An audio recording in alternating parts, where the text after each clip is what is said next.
कृषकों स्वार्थ को जगी नवीन सरकार। चाषी हसिले राज्य हसिब। एणिकी दुईटी किस्ती कालिया सहायता बदल में जितेबले सरकार आवश्यक मणिबे चाषी को कालिया सहायता दे पारिबे। आज मुख्यमंत्री अध्यक्षतार गुरुत्वपूर्ण कैबिनेट बैठक में कृषि विभाग ए प्रस्ताव को मंजूरी मिली। एसहित आज कैबिनेट बैठक में 16टी प्रस्ताव को कैबिनेट मोहर लगी। कालिया छात्रवृत्ति अवधि को 3 वर्ष वृद्धि करा 2024-25 रु 2026-27 छात्रवृत्ति अवधिर होईछि संप्रसारण। ए बाबद रे खर्च हेब मोट 6029 कोटी 70 लाख टंका।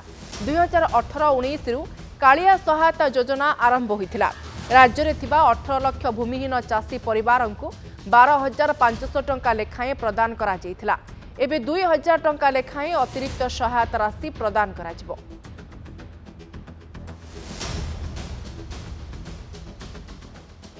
हिताधिकारी पिला शिक्षार प्रगति विभिन्न शिक्षा अनुष्ठान मानक वृत्तिगत तथा वैषयिक शिक्षा ग्रहण निमंते कालिया छात्रवृत्ति कार्यकारी द्वारा क्षुद्र नाममात्र चाषी एवं भूमिहीन कृषि परिवार मेधावी छात्र छात्री माने उच्च शिक्षा निमंते प्रोत्साहित होउछंती। चाषी परिवार भविष्य से पिला विकास उपरे निर्भर करुथिबारु कालिया छात्रवृत्ति समान परिवार सामाजिक आर्थिक एवं प्रगति रे सहायक हम। पूर्वर खरीफ ऋतु आम एप्रिल 1 एवं परवर्ती समय रबी ऋतु सेप्टेम्बर 1 और परवर्ती समय राज्य सरकार द्वारा कालिया सहायता प्रदान करा जाउथला। किंतु आम डेडलाइन को फ्लेक्सिबल करिछु।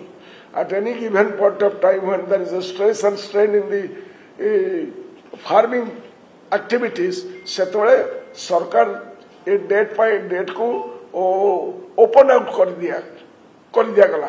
तेणुक अधुना राज्य में कृषक मान सुविधा और बृहत्तर स्वार्थ दृष्टि आवश्यक कृषि उत्पाद गुड़िकर सहजलब्ध एवं क्रय निश्चित करने निमंते राज्य सरकार कालिया सहायता पूर्व प्रकाशित समय व्यतीत जेकोसी समय बर्तमान राज्यर समस्त योग्य भूमिहीन कृषक परिवार जो मान कालिया योजना रे समस्त आर्थिक सहायता प्रदान करा जायछि सेमानकु 2000 टंकार 2000 टंकार अतिरिक्त आर्थिक सहायता प्रदान करिया पाई आज आमर माननीय मुख्यमंत्री निष्पत्ति नहीं जहाँ सेमानकर सामाजिक आर्थिक विकास रे सहायक